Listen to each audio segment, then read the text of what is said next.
BRS के senior leader और वजीर फाइनेंस तेलंगाना हरीश राव ने इल्जाम आयद किया कि कर्नाटक के बेंगलुरु में कांग्रेस लीडर अंबिकापति के मकान से महकमे इनकम टैक्स ने जो 42 करोड़ रुपए की रकम जब्त की है, उसका इस्तेमाल तेलंगाना में असेंबली इंतखाबात में किया जाने वाला था।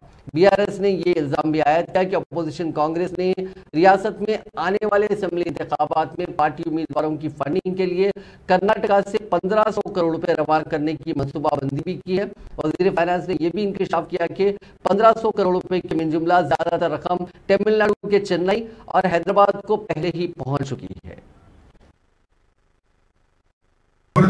తెలంగాణలో వెదజలి దొడ్డిదారిని గెలవాలని చెప్పి కూటమి చేస్తా ఉన్నారు. సోషల్ మీడియాలో హంగామానే తప్ప ప్రజల్లో కాంగ్రెస్ పార్టీ స్పందన లేదు.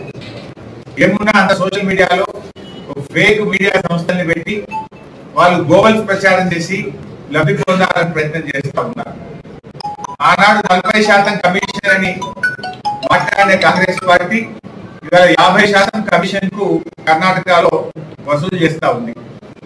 ఇలా ఏ బిల్డర్ అడిగినా చెప్తారు, ఏ కాంట్రాక్టర్ అడిగినా చెప్తారు, కర్ణాటకలో ప్రతి ఎస్ఎఫ్టీకి 75 రూపాయలు వసూలు చేస్తున్నారు. కొత్తగా అపార్ట్మెంట్ కట్టాలన్నా, గేటెడ్ కమ్యూనిటీలు కట్టాలన్నా, ఇల్లు కట్టాలన్నా అక్కడ కాంగ్రెస్ ప్రభుత్వానికి 75 రూపాయల పన్ను కట్టాలి. ఒక ఎస్ఎఫ్టీకి 75 రూపాయలు చొప్పున ఎన్ని ఎస్ఎఫ్టీ కట్టి అంత డబ్బు కడితేనే ఆ బిల్డింగ్ పర్మిషన్ వస్తుంది, ఆ అపార్ట్మెంట్ పర్మిషన్ వస్తుంది, ఆ ఇల్లుకు పర్మిషన్ వస్తుంది.